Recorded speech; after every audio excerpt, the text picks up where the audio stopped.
Plus हम एक सही और गलत की पहचान कर पाते हैं। लेकिन जब तक हम इस जगत में ही रहना चाहेंगे, इस जगत को ही अपना मानते रहेंगे, तब तक ही ये चीज़ें, सुख दुख, ये सब चीज़ें अनुभव होती रहेगी और हम बार बार जो है इन चीज़ों में पड़े रहेंगे। तो बुद्धिमान व्यक्ति वो है जो अपने समय को सही रूप में जान लेता है। जिस तरह परीक्षित महाराज ने जाना कि हाँ भाई, ये संसार का जितना भी सब सुख है, ये अब मेरे भगवत धाम जाने के से बड़ा सुख नहीं हो सकता, अर्थात मुझे अब असली तैयारी करनी चाहिए। तो उस असली तैयारी को जान करके ही परीक्षित महाराज जी ने ये सारी जो ममता थी संसार के प्रति, घर, देश, समाज, मित्र, शरीर हैं, घोड़े, हाथी, राज रजवाड़े, नौकर चागे, सब, और निष्कंटक राज्य। निष्कंटक राज्य का अर्थ होता है कि ऐसा राज्य जो कहीं से भी बाधित ना हो, अर्थात ऐसा राज्य जिसके स्वयं ही मतलब चक्रवर्ती सम्राट थे, अर्थात पूरी पृथ्वी पर परीक्षित महाराज का शासन था। इतना बड़ा साम्राज्य था, पूरी पृथ्वी के ही राजा थे, चक्रवर्ती सम्राट थे। लेकिन देखो अब कितना भगवान के प्रति आकर्षण बढ़ रहा है कि सब कुछ उन्होंने त्याग दिया। उन्होंने कुछ भी अपने हृदय में जरा सा भी नहीं रखा बचा करके कि भाई मतलब मेरे परिवार के प्रति क्या होगा। और कह रहे हैं कि परीक्षित महाराज कह रहे हैं कि वे कृष्ण के विषय में जो है मतलब जो है इतने लीन रहते थे कि अपनी मृत्यु के आसन जान करके भी, मृत्यु के विषय में जान करके हैं, आर्थिक विकास और इंद्र तृप्ति की कोई भी बात नहीं वे करते थे। कोई भी, हाँ भाई बताओ क्या चल रहा है आजकल, सरकार है भाई है, आजकल जीडीपी की दर बड़ी नीचे चली गई है, क्या चल रहा है, कोरोना के कितने लोग क्या हुए, सरकार किसकी बनी है, ऐसा कोई विषय नहीं था। केवल और केवल हरि कथा, केवल और केवल भगवान के विषय में वार्ता, केवल और केवल भगवान के विषय में जानना, भगवान को जानना। तो ये जब सब विषय आते हैं जीवन में, ये सब के सब विषय जो है हमें जो है कनेक्ट करते हैं कृष्ण से।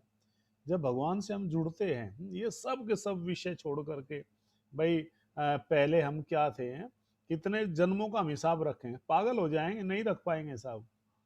मैंने तो प्रश्न ही पूछा था कि उत्तर ही आप लोग उत्तर ही नहीं दे पाए, सोचो। अगर सब कुछ याद हो गया तो भगवान ने अच्छा भूलने की शक्ति दी है, इसलिए एक जन्म दिया है, इस जन्म को ही प्रॉपर तरीके से भगवान ने बताया है जगत को भूलने के लिए। लेकिन हम इतने महारथी लोग हैं, इतने बड़े महान हैं कि हमने भगवान को भुला दिया। चलो भाई हम भगवान को भूल जाते हैं। भगवान ने कहा जगत को भूलो और हमने कहा कि नहीं नहीं, जगत को तो हम नहीं भूलेंगे, लो हम आपको ही भूल जाते हैं।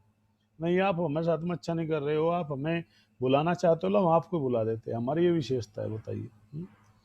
पशु को देखो ना कि मतलब उनकी कोई मतलब नहीं है, परिवार होता है लेकिन कोई आसक्ति नहीं, कोई अटैचमेंट नहीं। पक्षियों को देखो, सीमाएं हमने बनाई, उनके लिए कोई सीमाएं नहीं है, वो कहीं भी चल जाते। तो ऐसा अर्थात एक तरह से हमसे तो ज्यादा वैरागी पशु पक्षी है। हमसे ज्यादा तो जो वैराग्य है वो पशु पक्षियों के हृदय में है। देखो हमारी मूर्खता, देखो हम सब कुछ कर लिया लेकिन हमने वो तैयारी नहीं की है कि जो हमें वापसी भी जाना है, घर वापसी जाना है, वो तैयारी भी तो करनी चाहिए ना। सब कुछ जुटा लिया, कह रहे थे कि भाई कुछ ना भी सुंदर फ्लैट क्यों ना हो, अगर उसमें लैट्रिन बाथरूम ना हो तो कौन खरीदना चाहेगा, विशेषकर शहर में। गांव में तो चलो मान भी लेते हैं, तो कौन खरीदना चाहेगा, कोई भी नहीं खरीदेगा, कहेगा भाई ये तो सुविधा जरूरी है सबसे पहले। किचन छोटे चल जाएगी, बेडरूम छोटा चल जाएगा, और चीज चल जाएगी, लेकिन ये जरूरी है, इसके बिना कैसे होगा। तो अर्थात सही बात है कि त्यागने का भी त्याग रखो। त्यागने की भावना होनी चाहिए संसार में, एक दिन हमें छोड़ करके जाना है? और भगवान किस प्रकार से सृष्टि करते हैं, कहते हैं कि मैं उन भगवान की आराधना करता हूँ। परीक्षित महाराज जी कह रहे हैं जिनका यश गान करने से, जिनका स्मरण करने से, जिनका दर्शन करने से, जिनकी वंदना करने से, जिनका श्रवण करने से, जिनकी पूजा करने से सारे पाप नष्ट हो जाते हैं। क्या हम नहीं करना चाहेंगे उन भगवान के आराधना, जिसका स्मरण करने से, कीर्तन करने मात्र से, नाम लेने मात्र से, पूजा करने से, उनके विषय में सुनने मात्र से ही सारे पाप नष्ट हो जाते हैं। पापी से पापी जो है, यत जो है, यत पापी हरिनाम उद्धारी लो। पापी से पापी व्यक्तियों का भी उद्धार हो गया हरिनाम लेने से। तारे साक्षी जगाई मदाई है, क्या हो गया, सबके सब इसके उदाहरण है। कौन है, जगाई मदाई नामक जो है उदाहरण है इसके। क्या उदाहरण है, वे कह रहे हैं कि भैया जो है उनका भी उद्धार कर दिया भगवान के इस नाम ने, जगाई मदाई का भी। क्यों कर दिया? क्योंकि वे भी जो है आए थे क्या करने के लिए, मतलब पाप में प्रवृत्त थे, लेकिन पाप में इतने प्रवृत्त हो गए कि भूल गए। चैतन्य महाप्रभु ने आकर के उनको क्या कर दिया? भेज दिया, अपने भक्तों का द्वारा उनका उद्धार करा दिया, सिर्फ पापी से पापी व्यक्ति को है। कह रहे कि इसके वारंटी है, इसके वारंटी दे रहे, वारंटी कार्ड है भैया इसका, जो हरिनाम लेगा। और वारंटी कार्ड कौन है? जगाई मदाई है, जाओ पूछ लो, पता कर लो। जगाई मदाई जो है क्या करते थे? इतने पापी थे, इतने दुष्ट दुराचारी थे कि हर समय पाप में प्रवृत्त रहते थे। वो जीवन में एक ही लक्ष्य था कि जहां भी कोई मिले उसको मारो, कूटो, पीटो, उसकी हालत खराब कर दो। सारे जितने भी सब पाप थे दुनिया में, वो सब जगाई मदाई ने किए थे। यमराज जी भी जब चैतन्य महाप्रभु, जब उन्होंने किनको, नित्यानंद प्रभु का सुदर्शन चक्र मतलब सॉरी का सर फोड़ दिया शराब के हंडी मार करके, तब भगवान को बड़ा क्रोध आया कि दुष्ट, मेरे भक्त के साथ में ऐसा दुर्व्यवहार किया है। नित्यानंद प्रभु तो गए थे क्या करने के लिए? उनका उद्धार करने के लिए, उनको हरिनाम देने के लिए। और उन दुष्टों ने क्या किया? जगाई मदाई ने, जो दोनों भाइयों ने मिल करके जो है तुरंत उनका भी सर फोड़ दिया। तब भगवान को बड़ा गुस्सा आया। भगवान ने कहा अब मैं इन दुष्टों को नहीं छोड़ूंगा। तो भगवान चैतन्य महाप्रभु जो दौड़, क्योंकि हरदास ठाकुर नित्यानंद प्रभु गए थे, तो हरदास ठाकुर ने जाके बताया कि महाप्रभु चलिए, वहां तो एक्सीडेंट हो गया है। जिनको प्रचार करने गए थे जिस पार्टी को, उसने तो जो है नित्यानंद प्रभु का जो है सर फोड़ दिया, उनको तो एक्सीडेंट कर दिया, हैप्पी बर्थडे हो गया ना। तो चलिए तो महाप्रभु आए दौड़े दौड़े, और जैसे महाप्रभु आए, महाप्रभु को देखा, नहीं कहा कि मेरे प्रति इन्होंने अपराध किया, कोई बात नहीं, लेकिन मेरे भक्त का इन्होंने सर फोड़ा है। तो महाप्रभु ने कहा कि सुदर्शन, तुरंत सुदर्शन का आह्वान किया कि सुदर्शन प्रकट हो। जैसे सुदर्शन चक्र प्रकट हुआ, उनकी गर्दन कटने वाली थी, तो दोनों भाई देख के हैरान रह गए, आज क्या होने वाला है। आज तक तो हमने ही जो है लोगों को इस तरह से हालत खराब की थी, लेकिन आज हमारे साथ में ऐसा क्या होने वाला है। तो दोनों भाइयों ने देखा, और विशेषकर उस मदाई ने, क्योंकि छोटे वाला मदाई था, मदाई ने क्या किया कि भैया ये तो हालत खराब कर देगा, तो जगाई चरणों में गिर गया बड़ा वाला, और मदाई से भी कह रहा है सर गिर जाओ, चरणों में गिर जाओ तुम भी, नहीं तो बच जाएगी, या नहीं तो आज कोई बचाने वाला नहीं है। तो नित्यानंद प्रभु आए दौड़ करके, कहते हैं कि हे प्रभु, आज तक आपने सब अवतारों में क्या काम किया? लोगों को मारा ही तो है ना, असुरों को सबको मारा, कूटा पीटा, कुछ भी किया। यह अवतार आपको मारने काटने के लिए नहीं मिला है, यह अवतार मिला आपको हरिनाम के द्वारा उद्धार करने का। इनको उद्धार करो। नित्यानंद प्रभु चरणों में गिर के चरण पकड़ ले चैतन्य महाप्रभु के, इनका सर मत काटो, उनके ऊपर कृपा करो। तो महाप्रभु ने जब ये भाव देखे नित्यानंद प्रभु के, तो सुदर्शन चक्र जो है वहां से अदृश्य हो गया, और महाप्रभु ने उन दोनों को गले लगा लिया। बताइए, उन दोनों पापियों को जैसे गले लगाया, तो महाप्रभु बिल्कुल काले हो गए, जिनका तप कांचन गौरांगी श्री राधे वृंदावनेश्वरी। भगवान जो है राधा रानी के भाव लेकर आए, बिल्कुल गौर वर्ण में आए थे। गौरांग जो नाम बोलते हैं हम, गौरांग महाप्रभु, वो गौरांग है जिनका, गौरांग का मतलब होता है जिनका अंग गोरा है। उन महाप्रभु ने जो है, उन्होंने क्या कर दिया, तुरंत जो है उनको गले से लगा लिया, और उनका उद्धार करने की जो है योजना बनाई। और फिर देखा थोड़ी देर बाद जो है जितना भी सब पाप था वो महाप्रभु ने अपने ऊपर ले लिया, और चैतन्य महाप्रभु बिल्कुल काले बन गए उनका आलिंगन करने से, इतना पाप था उनके अंदर। फिर चैतन्य महाप्रभु ने गंगा जी की महिमा सिद्ध करने के लिए गंगा जी में गोता लगा दिया, वो सारा पाप गंगा जी में चला गया। तो भगवान जो है, जिनका स्मरण करने से ही, जिनका नाम लेने से ही, जिनका पूजन करने से, जिसका इनका स्मरण करने से सारे पाप नष्ट हो जाते हैं। ये परीक्षित महाराज कह रहे, मैं नहीं कह रहा हूं, हमें उन भगवान की वंदना करनी चाहिए, उनकी पूजा करनी चाहिए, उनकी आराधना करनी चाहिए। और क्या कह रहे हैं कि ये तो छोड़ दो आप, चलो मान लेते हैं कि भाई पुराने समय की बात कह रहे हैं प्रभु जी। इस बात को तो स्वयं जो है भागवतम में कहा गया है। क्या कह रहे हैं कि नाम लेके बता रहे हैं, कहते किरात हुणांध्र पुलिंद पुलकसा आंभीर सुंबहा यवनादि खसाद्य। ये जातीय प्रजातियां है आज भी दुनिया में। ये अन्य जय पापा यद पाप आश्रय श्रुति तस्मे प्रभव विष्णवे नमः। कह रहे कि जो एक किरात की जो है एक जाति है, किरात, एक ट्राइब आते हैं ना, जो एक खाना बदोश लोग होते हैं, उसमें किरात एक जाति है, किरात भी है, उसमें हूण भी है। सुना होगा इतिहास में, हूणों ने एक बार भारत के ऊपर आक्रमण किया था, हूणों का आक्रमण, इतिहास में पढ़ोगे, वो भी एक जाति है।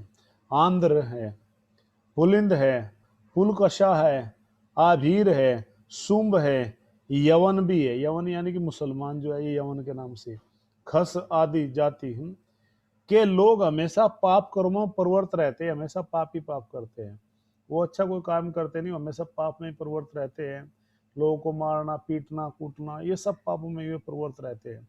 ऐसे लोग भी जब कह रहे हैं कि मतलब ऐसे लोग भी पाप में प्रवृत्त थे, लेकिन उन्होंने भगवान का नाम लिया तो भगवान ने उन लोगों का भी उद्धार कर दिया, हम उन लोगों को भी भक्ति प्रदान कर दी। ऐसे लोग भी शुद्ध हो गए, पवित्र हो गए। क्यों पवित्र हो गए? क्योंकि उन्होंने भगवान के भक्तों की संगत की, भगवान के भक्तों का संग करके ऐसे लोग भी पवित्र हो गए, शुद्ध हो गए। तो उनके विषय में क्या कहा जाए? जो सदैव भगवान के नाम में लगे हुए भक्तों के संग में है, भगवान नाम की कही गुणगान कर रहे हैं पूरे जग में, वे जो है हरि नाम का प्रचार कर रहे हैं भक्तों का संग करके। अपने जिन्होंने अपना तन मन धन प्राण सब कुछ भगवान को क्या कर दिया? न्योछावर कर दिया, अर्पित कर दिया है। ऐसे भक्तों का ऊपर भगवान श्री हरि क्यों नहीं कृपा करेंगे? अर्थात ऐसे भक्तों का उद्धार होने में जरा सी भी देर नहीं लगाएंगे भगवान। तो ये विश्वास, ये दृढ़ता हमारे हृदय में होनी चाहिए। क्यों? क्योंकि हमने इंद्रिय तृप्ति के विषयों में नहीं लगना है। आज मैं कोट पढ़ रहा था गुरु महाराज जी का ही, आज ही किसी ने भेजा है, तो उसमें गुरु महाराज जी कह रहे हैं कि भाई वैराग्य का अर्थ है कि जब भी और कहीं भी, वैने और वेरे और जब भी और जहां कहीं भी इंद्र तृप्ति का विषयों का अवसर प्राप्त होता है। ऐसे विषय हमें मिलते हैं इंद्र तृप्ति करने, क्योंकि माया इंद्र तृप्ति के विषय प्रकट करती है। मार्केट में जाओगे, पार्टी में जाओगे, और सब चीजें मिलेगी आपको, चाहे खाने के माध्यम से हो, चाहे वो पीने के माध्यम से हो, चाहे वो देखने के माध्यम से हो, किसी भी तरह से हो सकती है, सुनने के माध्यम से हो। तो इंद्र तृप्ति के यदि विषय हमें मिलते हैं, जहां कहीं भी जब भी, और उनका त्याग कर देना, तो कह रहे हैं कि जब मैं उनका स्वेच्छा से मैं दूर रहता हूँ, अर्थात उन विषयों को छोड़ देना, अवसर मिले हैं माया के द्वारा, लेकिन यदि हम उनको छोड़ देते हैं, उनका त्याग कर देते हैं, उन विषयों में नहीं पढ़ते हैं, तो उसको ही असली वैराग्य कहा गया है। ये चीजें ठीक है जो बताई है कि इनके प्रति हमें धीरे धीरे अपने आकर्षण को कम करना चाहिए, लेकिन जो वैराग्य पूर्ण रूप से माना गया है, आपके पास में अवसर थे, लेकिन आपने उनका त्याग कर दिया, आपने उनको भगवान की सेवा के लिए कर दिया। परिवार है, परिवार को भगवान की सेवा से जोड़ दिया, भक्ति में लगाया आपने, तो पूरे परिवार को कृष्ण भक्त बना दो। शिलर बाजी तो कहते थे कि अगर एक अच्छा गृहस्थ जिसका संपूर्ण परिवार जो है एक साथ जुड़ा है, भक्ति में लगे हुए है पूरा परिवार, तो पत्नी बहुत अच्छी है, प्रचार में हेल्प करती है, थोड़ा घबरा गए थे आप लोग, क्लियर कर देते पत्नी बच्चे सब भक्ति में लगे हुए हैं, कृष्ण भावना के प्रचार में लगे हुए हैं, तो उसको संन्यास लेने की आवश्यकता नहीं, उसको घर छोड़ने की आवश्यकता नहीं। अगर प्रतिकूल स्थिति है, कोई भजन नहीं कर रहा है और फिर सब लोग इंद्र तृप्ति में डूबे हैं, ऐसे लोगों के बीच में रहोगे तो आपका भी पतन होना निश्चित है, क्योंकि वे लोग तो सुधरेंगे नहीं है, इसलिए सुधरना आपको ही है, शुरुआत आपको ही करनी पड़ेगी। यदि हम इन चीजों के प्रति या ऐसे इस भाव से देख सकते हैं कि जो ममता है, ये परिवार है, ये देश है, ये समाज है, ये राष्ट्र है, ये सब का सब जो है भगवान की सेवा में क्यों ना मैं इसको लगाऊं, ये प्रयास करना चाहिए। जितने मेरे संबंधी हैं उन सबको मैं कृष्ण के नाम से क्यों ना जोड़ूं, जितने मेरे मित्र हैं उन सबको मैं भगवान की भक्ति महिमा की कथा सुनाऊं। जब ये भाव हृदय में हमारे आएगा, ये भाव ही हमारे हृदय का हमें कृष्ण की ओर लेकर जाएगा, कृष्ण के प्रति आकर्षण ही इस भाव से होगा, अन्यथा कभी भी जो आकर्षण नहीं होगा। मतलब जिन लोगों ने, जो हमने पहली मीटिंग में बता रहे थे ना कि भाई प्रपात जी से किसी ने पूछा कि भाई आपके परिवार भी था, बच्चे भी थे, लेकिन आपने उन लोगों को छोड़ दिया, तो प्रपात जी कह रहे हैं कि मैंने उन लोगों को इसलिए छोड़ा और इन लोगों को इसलिए अपनाया क्योंकि मेरी बात नहीं मानते थे, वे भक्ति के विषय में नहीं, गंभीर नहीं थे, तो मैंने देखा ये मेरे जो शिष्य है भक्ति के विषय में बड़े गंभीर है, ये मेरी बात मानते हैं। अब ये जो भक्ति के विषय में जो सब गंभीर है, यही मेरे असली पुत्र है, यही मेरे असली पुत्री है, यही मेरा असली परिवार है। तो एक सन्यास के लिए, एक साधु के लिए असली परिवार वही होता है कि जो भक्ति के अनुकूल होता है। अगर भक्ति के अनुकूल नहीं है तो उसके लिए बड़ा मुश्किल हो सकता है। अंतिम समय में जो है, अगर उन लोगों के बीच में आप रहे, वो भक्ति खुद तो करेंगे नहीं, आपको भी नहीं करने देंगे। अरे रखा वर्त वर्त में कुछ नहीं रखा, ये सब कहने की बात है। भूखा मरने से कोई फायदा नहीं, लो खाओ पियो ऐस करो। अरे हमसे बड़ा कोई भक्त है क्या? हम भी तो भक्ति करते हैं, मैं भी तो भक्ति करता हूँ। भक्ति कोई,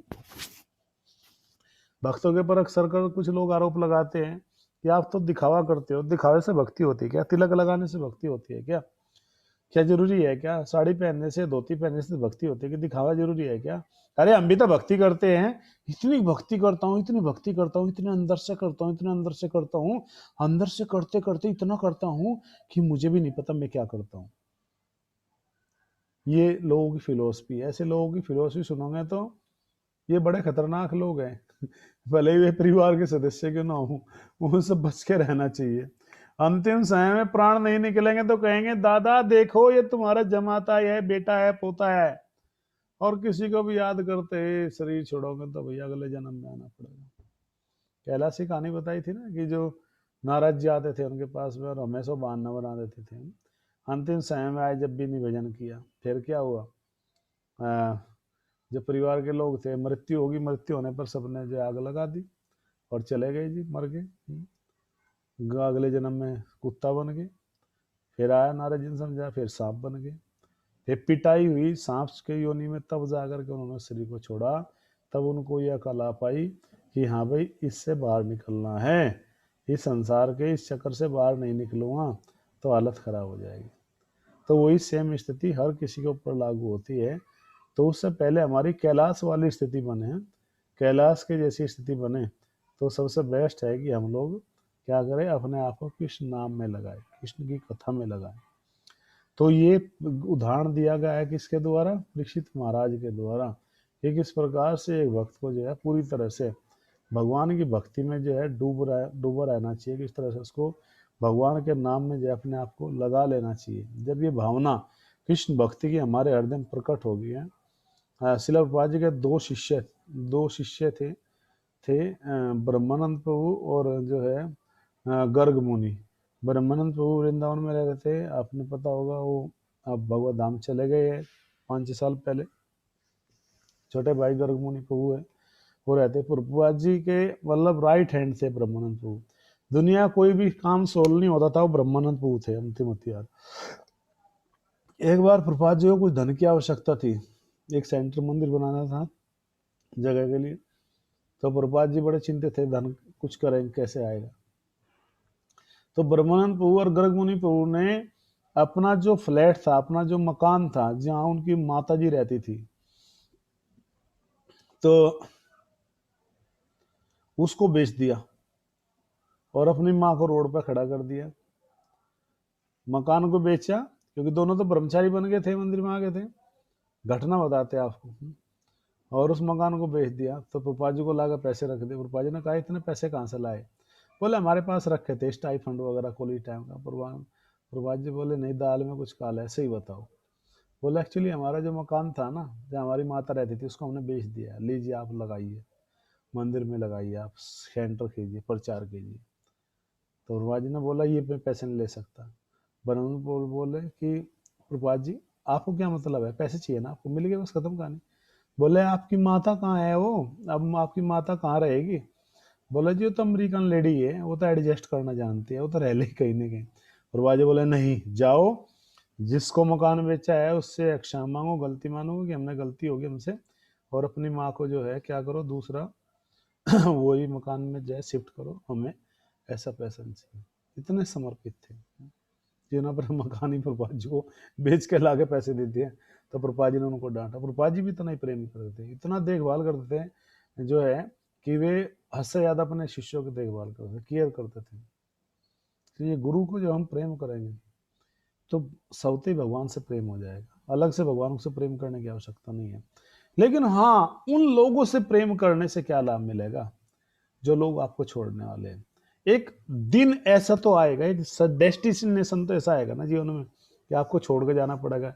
जितने रिश्ते नाते हैं सब मर तक ही जाते हैं, फिर हंस अकेला करता कुछ बेचारा, दुनिया में कौन तुम्हारा। जितने भी सब रिश्ते नाते हैं, संबंध है, ये सब के सब जो है शमशान भूमि तक ही जाएंगे, मर तक ही साथ में जाएंगे, फिर आपको अकेला ही चलना पड़ेगा जी। कोई नहीं जाएगा। लोग टाटा बजाएंगे, ताली बजाएंगे, टाटा बाय बाय सी यू ओप, सी यू के बाद हम ओप कर देंगे कि बंद कर दो, चला गाओ। पंडित जी से बोलेंगे कि पंडित जी ऐसे मंत्र पढ़ो कि हमारे घर में ना आए, पड़ोसी के यहाँ चले जाए। बताइए। हम्म?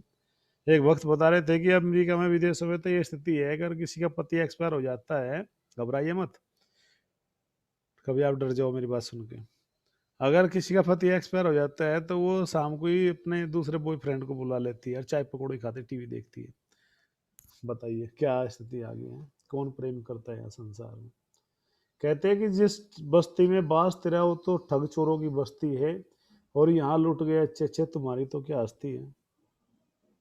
जहाँ हम लोग रह रहे हैं सब चोर और ठग। भागवतम के तो 5 स्कंद में आगे वर्णन आएगा, भेड़ और से भेड़िए सियारों से संगा दी गई है। भेड़िए से कैसे लूट लेते हैं भेड़िए सियार जंगलों में, ऐसे ही सब संसार के। तो इसलिए अपना मन पहले से निश्चित कर लो, एक ऐसा मित्र बना लो। देश विदेश में जाते हो कितनी फॉर्मेलिटी करनी पड़ती है, पासपोर्ट बनवाना पड़ता है, फिर वीजा लगवाना पड़ता है, फिर रिकमेंडेशन लेटर, आपके अकाउंट में पता नहीं क्या क्या होता है। आप लोगों को पता होगा भैया, मैं तो ना, तो मैं कभी गया ना मुझे पता। तो कितना होता है कि देश की सीमा पार करने के लिए कितनी फॉर्मेलिटी करनी होती है। लेकिन एक स्थान पर आप जा रहे हो जहां आपको कोई जानने वाला भी नहीं है, आपको ये भी नहीं पता आपको कहाँ जाना है, और आप तैयारी भी नहीं कर रहे हो।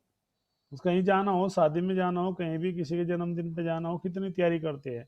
1 महीना पहले शॉपिंग करते हैं, सब कुछ तैयारी करते हैं, जाने के टिकट विकेट बुकिंग, खाना पीना, फोन करना, ये सब कुछ चलता है, सब कुछ, छुट्टी लेना।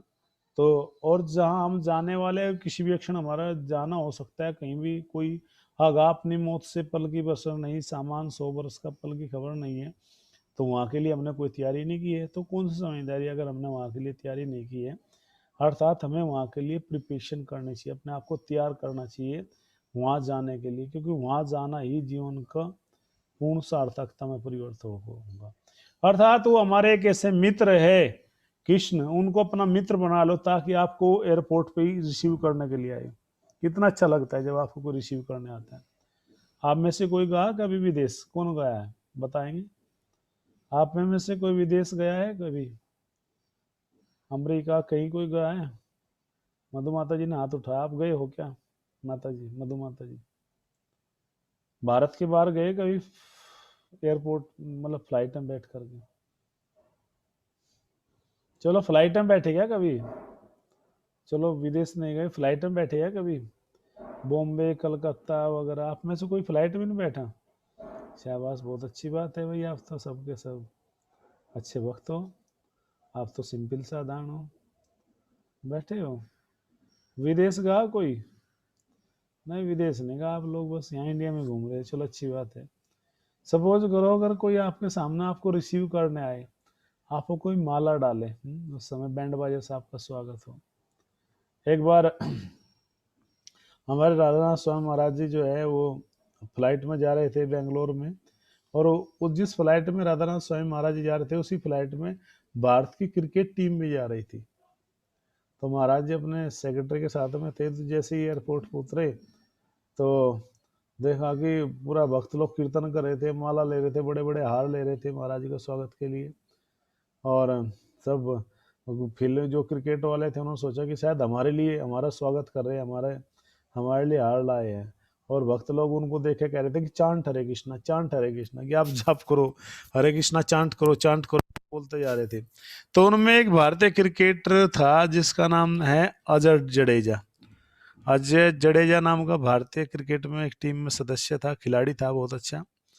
तो वो उसके थोड़ा उसके मन में भाव जगा कि देखो कितने अच्छे सन्यासी है, इनका कितना सम्मान हो रहा है। तो उन्होंने कहा महाराज जी लाइए लाइए अपना सूटकेस मुझे दीजिए, मैं थोड़ी सी हेल्प कर देता हूँ। जब नीचे जा जा रहे थे तो महाराज जी से कहता है कि महाराज जी, उस अजय जडेजा नाम के खिलाड़ी ने कहा कि महाराज जी मेरी बड़ी इच्छा है भजन करने की, मेरे भी बड़ा मन करता है कि मैं भी भजन करूं कभी फ्री होकर के, लेकिन क्या करूं मुझे समय ही नहीं मिलता। भजन करने का मुझे कोई समय ही नहीं मिलता, क्या करूं मैं। तो उसने उस खिलाड़ी ने एक शुद्ध भक्त से ये बात कही। तो हो सकता है महाराज जी ने प्रार्थना की हो भगवान से कि इनको समय दो।